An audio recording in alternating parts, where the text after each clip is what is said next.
The observation deck of the Covenant Station hummed with the quiet murmur of a dozen different species conducting their business.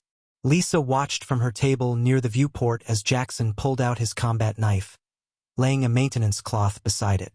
The blade caught the light of the distant star, throwing prismatic reflections across their corner of the deck. "You're doing that here?" Lisa asked, raising an eyebrow.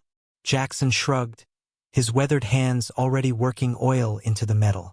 "Needs doing. Besides, it's not like anyone cares." He was wrong about that. The Vin delegate, a towering creature with iridescent scales and 4 precisely articulated arms, had been passing their table when it stopped. Its vertical pupils contracted as it fixed its gaze on the knife in Jackson's hands. "Human," the Vin said, its voice carrying the metallic timbre of its translator implant. "That weapon. May I observe it more closely?" Jackson glanced at Lisa, who gave a subtle nod. "Sure," he said, holding the blade flat on his palm. "Just looking, though." The Vin leaned down, and Lisa noticed how the creature's breathing had changed. Shorter, faster. The secondary arms trembled slightly. "These markings," the Vin whispered, tracing a claw just above the engravings without touching the blade. "This symbol here, the wings and sword, and this one, the anchor with rope. Human, where did you acquire this weapon?" Jackson's expression hardened slightly. "Didn't acquire it. Earned it. That's my unit insignia." He pointed to the winged sword. "And that's my grandfather's naval emblem. He had it put on before he passed it to me." "Your grandfather's?" The Vin's head tilted in that peculiar way that indicated deep confusion among its species. "This blade has seen combat, then." "Multiple engagements. 3 tours," Jackson confirmed, resuming his cleaning. "Gramps served in the water wars. I carried it through the frontier conflicts."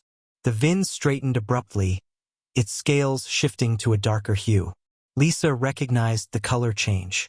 It meant distress or alarm among the Vin people. Within moments, 2 more aliens had approached.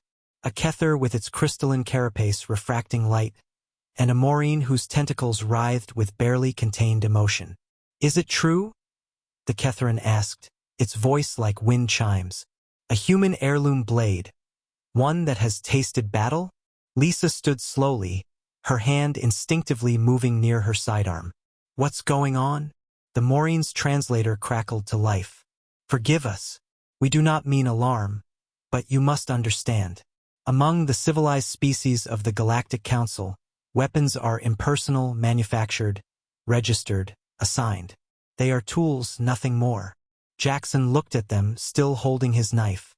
"And," the Vin continued, "we have heard stories, rumors about humanity's warriors, about how you carry pieces of your history into battle, about how you name your ships after the dead and engrave your weapons with memory.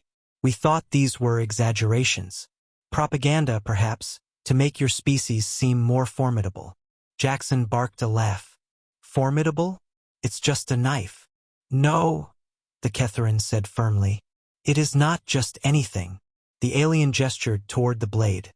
"That blade carries your grandfather's wars. Your wars among our peoples. Such a thing is incomprehensible.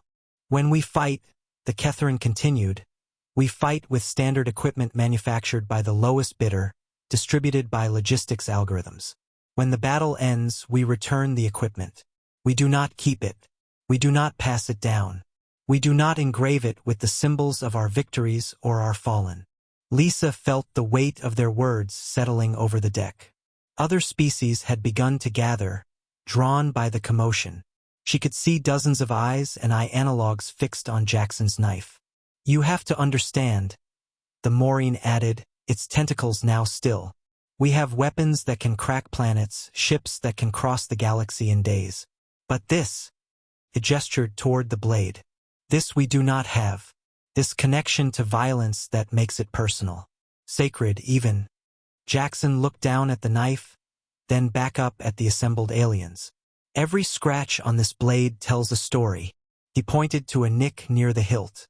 "This one here? That's from when I had to cut through a crashed shuttle's frame to pull out 3 wounded Marines."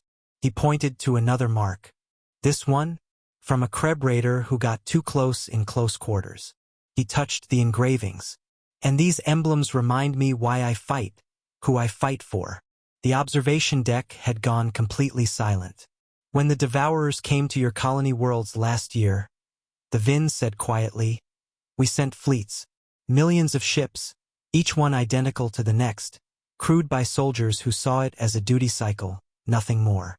But humanity sent fewer ships, and yet you held the line where we could not. We wondered why. The Vin looked at the knife. Now I understand. The Kethrin added, you do not fight with weapons. You fight with history, with memory, with the weight of every battle that came before, carried in metal and blood. Jackson carefully sheathed the knife, sliding it back into his boot. It's not complicated.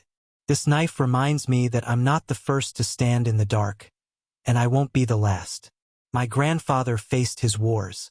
I face mine. Someday, maybe I'll pass this on to someone who will face theirs. That's all. That's all. The Maureen repeated the words, its voice filled with something that might have been awe. That is everything. As the crowd slowly dispersed, Lisa sat back down across from Jackson. You know you just became a legend in about 15 different languages, right? Jackson grunted, pulling out his cloth again. Still needs cleaning. But Lisa noticed how the other species watched them leave the observation deck later. Their gazes lingered not on the humans themselves, but on the knife at Jackson's side and the weight of history it carried. In the cold mathematics of galactic warfare, humanity had introduced a variable the others had never calculated. Memory forged in steel and passed through generations. It was the aliens were beginning to understand humanity's most terrifying weapon of all.